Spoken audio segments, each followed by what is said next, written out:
اور جب سورج نکلے تو تم دیکھو کہ دھوپ ان کے غار سے داہنی طرف سمٹ جائے، اور جب غروب ہو تو ان سے بائیں طرف کترا جائے، اور وہ اس غار کے کشادہ حصے میں تھے۔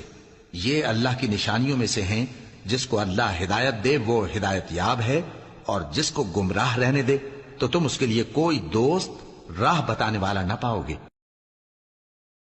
اور تم ان کے متعلق خیال کرو کہ وہ جاگ رہے ہیں حالانکہ وہ سوتے ہیں، اور ہم ان کو دائیں اور بائیں کروٹ بدلاتے تھے، اور ان کا کتا چوکھٹ پر دونوں ہاتھ پھیلائے ہوئے تھا۔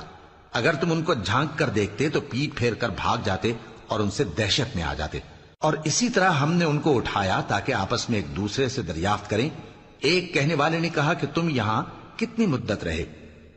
انہوں نے کہا کہ 1 دن یا اس سے بھی کم۔ انہوں نے کہا کہ جتنی مدت تم رہے ہو تمہارا پروردگار ہی اس کو خوب جانتا ہے، تو اپنے میں سے کسی کو یہ روپیہ دے کر شہر بھیجو، وہ دیکھے کہ نفیس کھانا کون سا ہے تو اس میں سے کھانا لے آئے، اور احتیاط سے آئے جائے اور تمہارا حال کسی کو نہ بتائے۔ اگر وہ تم پر دسترس پا لیں گے تو تمہیں سنسار کر دیں گے، یا پھر اپنے مذہب میں داخل کر لیں گے، اور اس وقت تم کبھی فلاح نہیں پاؤ گے۔ اور اسی طرح ہم نے لوگوں کو ان کے حال سے خبردار کر دیا تاکہ وہ جانیں کہ اللہ کا وعدہ سچا ہے، اور یہ کہ قیامت جس کا وعدہ کیا جاتا ہے اس میں کچھ شک نہیں۔ اس وقت لوگ ان کے بارے میں باہم جھگڑنے لگے اور کہنے لگے کہ ان کے غار پر عمارت بنا دو۔ ان کا پروردگار ان کے حال سے خوب واقف ہے۔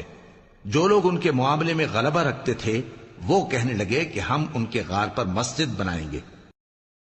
بعض لوگ اٹکل پچو کہیں گے کہ وہ 3 تھے اور چوتھا ان کا کتا تھا، اور بعض کہیں گے کہ وہ 5 تھے اور چھٹا ان کا کتا تھا، اور بعض کہیں گے کہ وہ 7 تھے اور 8واں ان کا کتا تھا۔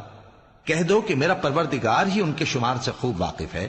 ان کو جانتے بھی ہیں تو تھوڑے ہی لوگ جانتے ہیں، تو تم ان کے معاملے میں بحث نہ کرنا مگر سرسری سی بحث، اور نہ ان کے بارے میں ان میں سے کسی سے کچھ دریافت ہی کرنا۔